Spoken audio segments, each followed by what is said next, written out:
Samsung peut se sentir tranquille. Malgré des nombreuses rumeurs concernant le développement d'une bague connectée chez Apple, il semble que l'entreprise ait finalement décidé d'abandonner ce projet pour se concentrer sur ses Apple Watch. N'hésitez pas à laisser un like et un commentaire sur la vidéo si la vidéo vous plaît, ça me ferait extrêmement plaisir. L'entrée de Samsung sur le marché des bagues connectées avec sa Galaxy Ring il y a quelques temps déjà avait suscité des attentes pour un véritable essor de ce secteur avec l'espoir que d'autres fabricants suivent le pas et que ce type de produit inonde le marché. Bien qu'Amazfit ait déjà lancé sa propre bague, la Helio Ring, et que d'autres comme Honor aient manifesté leurs ambitions, Apple, principal concurrent de Samsung dans les produits technologiques, resterait sur la réserve. Ce n'est pas vraiment surprenant de la part d'Apple, car il semble être légèrement sur la retenue avec les innovations depuis que le projet de la Apple Car n'a pas répondu aux attentes des dirigeants. C'était un vrai flop à l'interne. D'ailleurs, ils ont même complètement abandonné le projet. Certains employés du projet ont migré vers d'autres secteurs de l'entreprise, et d'autres ont tout bonnement été remerciés, pour ne pas dire licenciés. Force à eux d'ailleurs, c'est pas le sujet de la vidéo, mais c'est jamais facile de perdre son emploi, peu importe où l'on travaille. Le marché des bagues et les brevets d'Apple. D'après le journaliste de Bloomberg, Mark Gurman, que j'adore citer sur la chaîne car c'est une source très fiable, Apple aurait décidé de ne pas entrer sur le marché des bagues connectées, purement et simplement. En effet, la firme ne voit pas l'intérêt de lancer un produit susceptible de concurrencer ses propres ventes d'Apple Watch.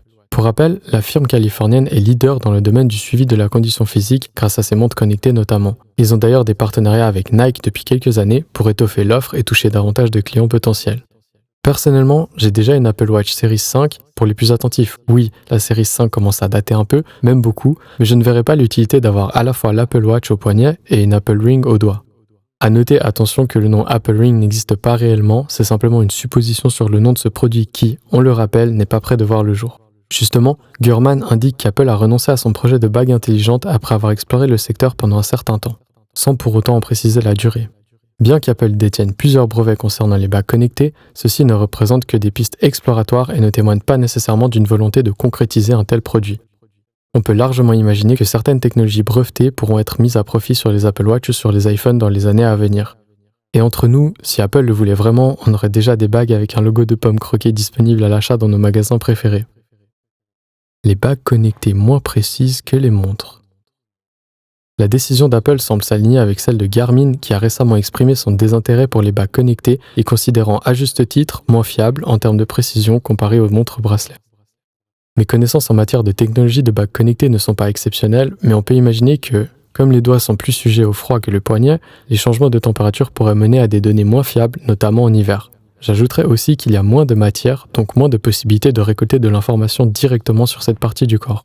Il est vrai qu'une bague connectée propose des mesures similaires à celles des montres, mais souvent de manière moins fiable.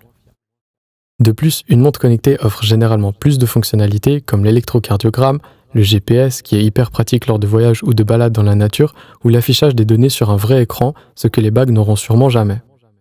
Malgré tout, on peut se laisser rêver et imaginer qu'à l'avenir, les bagues connectées auront une fonction d'écran qui se projettera dans l'air comme on voit parfois dans les films futuristes. En tout cas, moi, j'adorerais voir ça. Je suis certain que ça serait un bon argument pour me faire acheter une bague connectée un jour. Mais je sais pas si ça me plairait d'avoir l'écran de bague affiché en grand dans les transports publics et que les autres passagers puissent s'intéresser à la série ou aux vidéos YouTube que je suis en train de regarder.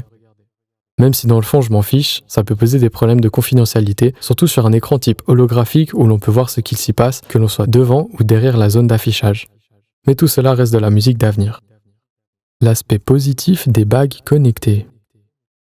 Je n'ai pas vraiment traité l'aspect positif des bagues jusqu'à présent, alors il est bon de rappeler quand même que les bagues connectées s'avèrent être un réel avantage en s'adressant à ceux qui sont réticents à porter une montre, notamment sous la douche ou la nuit pour dormir. C'est précisément l'argument principal avancé par Samsung avec sa Galaxy Ring, lancée en complément de ses montres Galaxy Watch. Une bague se met rapidement et on finit par oublier qu'elle est au doigt, discrète, compacte et légère. Conclusion. Il est évident que le sujet des bagues a souvent été évoqué dans les bureaux d'Apple. Ils y ont même sérieusement songé à un moment ou un autre, cela ne fait aucun doute. La marque à la pomme ne se permettrait pas de se laisser distancer par des concurrents aussi importants que Samsung, sauf si elle n'en voit pas l'utilité comme c'est le cas actuellement. On la connaît pour ses produits au design épuré et élégant, et si elle ne s'aventure pas vers un projet de bague, on peut s'attendre à d'autres produits. Ils sauront sans doute s'ancrer dans le quotidien de millions voire de milliards de personnes, comme ça l'est depuis de nombreuses années avec les iPhones. Samsung s'aventure sur plusieurs terrains en étant présent tant du côté watch que du côté bague, et je pense que l'entreprise mise sur des bagues pour combler sa part de marché des montres qui est très inférieure à celle d'Apple.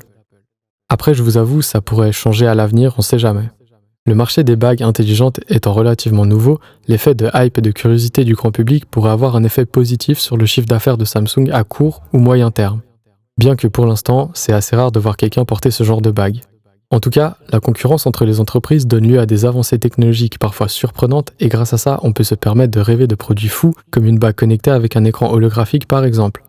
Personnellement, je vous promets que si un tel produit sort un jour, j'en ferai une vidéo unboxing et test sur la chaîne. Et j'oublierai un petit peu le côté confidentialité, etc. Voilà, s'il faut, je l'utiliserai pas dans les transports publics et on en restera là. Dites-moi dans les commentaires si vous avez apprécié la vidéo et si vous aimez ce genre de format plus long.